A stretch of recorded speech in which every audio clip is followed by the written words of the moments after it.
নমস্কার বন্ধুরা, পুষ্প কিচেনে আপনাদের সবাইকে স্বাগত। আশা করি সবাই ভালো আছেন।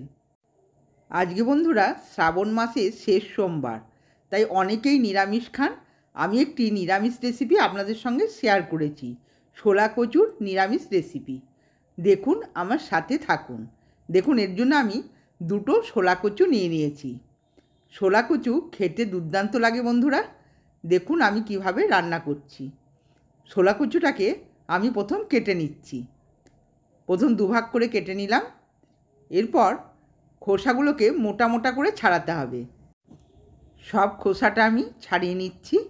এবার মাঝখানে দুভাগ করে ডুমো ডুমো করে কেটে নেব। দেখুন, খুব বড়ও করলাম না, আবার খুব ছোটও করছি না। সাইজটা দেখুন। সব কচুটাকে আমি এইভাবে ডুমো ডুমো পিস করে নেব। এবার কড়াইতে দিয়ে দিলাম জল, পরিমাণ মতো জল দিয়ে দিলাম। এবার দিয়ে দিচ্ছি সামান্য লবণ আর সামান্য হলুদ। হলুদ লবণটা একটু ভালো করে নেড়ে দেব। এবার দিয়ে দিচ্ছি ছোলা কচুগুলোকে আমি সুন্দর করে সেদ্ধ করে নেব। এবার ঢেকে দিলাম। দেখুন, 2 মিনিট পর ঢাকাটা খুলে এর মধ্যে দিয়ে দিচ্ছি ভেজানো ছোলাটাকেও একবার আমি সেদ্ধ করে নেব। এই ছোলা কচুর নিরামিষ রেসিপিতে বন্ধুরা একটু ছোলা দিলে খেতে ভালো লাগে। দেখুন, এবার ঢাকা দিয়ে আমি 10 মিনিট আমি এটাকে সেদ্ধ করে নেব। সেদ্ধটা হয়ে গেছে। আপনারা ইচ্ছে করলে এটা প্রেসার কুকারেও সেদ্ধ করতে পারেন।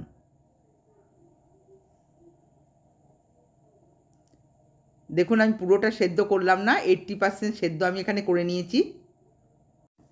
আর বাকিটা আমার রান্নার সময় সেদ্ধ হয়ে যাবে।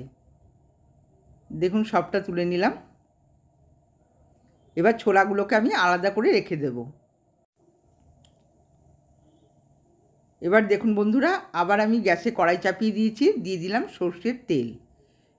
এবার ডুমো ডুমো করে আলু কেটে রেখেছিলাম, আলুগুলোকে ভালো করে লবণ আর হলুদ দিয়ে ভেজে নেব। দেখুন, সামান্য হলুদও দিয়ে দিচ্ছি। দিয়ে সুন্দর করে নেড়েচেড়ে লাল করে আলুগুলোকে ভাজতে হবে। ঢাকা দিয়ে ভেজে নেব, তাড়াতাড়ি সেদ্ধ হয়ে যাবে আর ভাজাটাও খুব তাড়াতাড়ি হবে। এদিকে দেখুন, মিক্সিং জারে দিয়ে দিচ্ছি কোরানো নারকেলটা আমি আগেই কুড়িয়ে রেখেছিলাম। আপনারা টুকরো টুকরো করেও মিক্সিতে দিয়ে দিতে পারেন। এবার দিয়ে দিচ্ছি আমি ছোটো চামচের 4 চামচ পোস্ত। এখানে পোস্ত যদি না দিতে চান তাহলে চালমগজ বাটাও দিতে পারেন। দেখুন, নারকেলটার সাথে একবার ঘুরিয়ে নিলাম। এরপর সামান্য জল দিয়ে একটা মিহি পেস্ট আমি করে নেব। পেস্টটা হয়ে গেছে বন্ধুরা। এবার একটা বাটিতে আমি ঢেলে রেখে দেব। এদিকে দেখুন, আলুগুলো লাল করে ভাজা হয়ে গেছে। একটু নেড়ে চেড়ে আমি আলুগুলোকে তুলে নেব।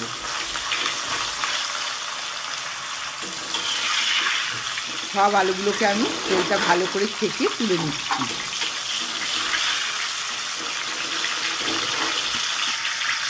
দেখুন, সব আলুগুলো আমার তোলা হয়ে গেছে। এবার আমি দিয়ে দিচ্ছি ওই তেলেতেই ছোলা কচুগুলোকে দিয়ে খুব বেশি আমি লাল করে ভাজবো না, হালকা রং ধরা পর্যন্ত ভেজে নেব। একবার ঢাকা দিয়ে দিলাম। দেখুন, 2 মিনিট পর ঢাকাটা খুলে মোটামুটি রংটা ধরেছে। দেখুন, এবার আমি ভালো করে একটু নেড়ে চেড়ে তুলে নেব।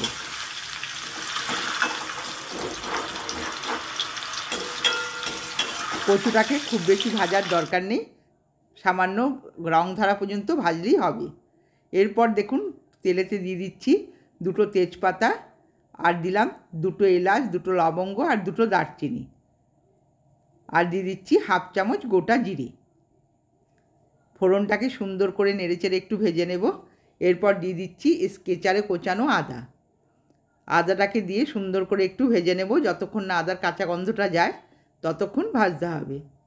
এবার দিয়ে দিচ্ছি 1 চামচ জিরের গুঁড়ো, 1 চামচ ধনের গুঁড়ো আর লঙ্কার গুঁড়ো 1 চামচ, হলুদের গুঁড়ো দিচ্ছি পরিমাণ মতো, আর দিয়ে দিচ্ছি সামান্য পরিমাণে লবণ।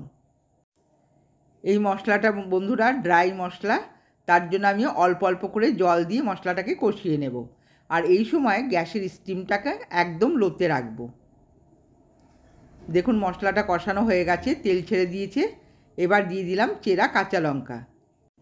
বন্ধুরা, আমি এই রেসিপিটায় কাশ্মীরি লঙ্কার গুঁড়ো ব্যবহার করেছি রঙটা একটু ভালো হওয়ার জন্যে। ঝাল লঙ্কার গুঁড়ো এখানে আমি ব্যবহার করিনি, তাই আমি চেরা কাঁচা লঙ্কা দিয়েই রান্নাটা করব। দেখুন দিয়ে দিলাম টমেটোর পেস্ট, একটা বড় সাইজের টমেটো পেস্ট করে রেখেছিলাম, দিয়ে দিলাম। এবার সুন্দর করে নেড়েচেড়ে কষিয়ে নেব। দেখুন কষাতে কষাতে তেল ছেড়ে দিয়েছে। এবার দিয়ে দিচ্ছি সেদ্ধ করা ছোলাগুলো। ছোলাটাকে দিয়ে আবার 2 মিনিট আমি কষিয়ে নেব। সুন্দর করে কষিয়ে নেব। কষানো হয়ে গেছে, এবার দিয়ে দিচ্ছি ছোলা কচুটাকে দিয়ে দিলাম। আর দিয়ে দেব ভাজা আলুগুলো। আলু আর কচুটা মশলার সাথে একসাথে আমি 4 থেকে 5 মিনিট ধরে কষাবো। দেখুন সুন্দর করে কষিয়ে নিতে হবে। এরকম নিরামিষ পদ থাকলে বন্ধুরা নিরামিষ দিনে দারুণ লাগবে।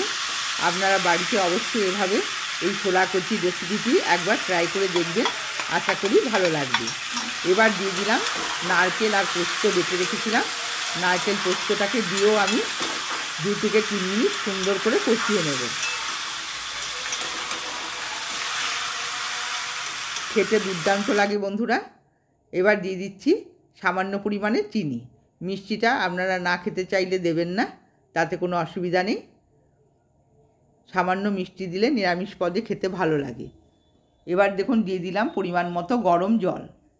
আমার আলু ছোলা কচুটা সেদ্ধই হয়ে গেছে, ওই জন্য আমি জলটা খুব বেশি দিলাম না। দেখুন বন্ধুরা, আমি মোটামুটি 2 কাপ বড় কাপের জল এখানে দিয়েছি।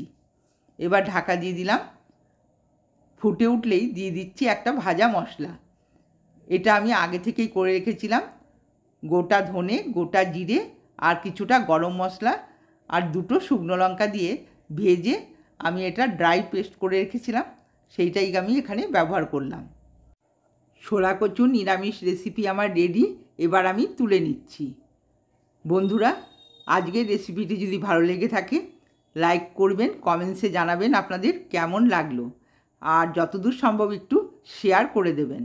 আর নতুন বন্ধুদের কাছে আমার অনুরোধ রইল, আজকের রেসিপিটি ভালো লাগলে সাবস্ক্রাইব করে আমার পাশে থাকবেন।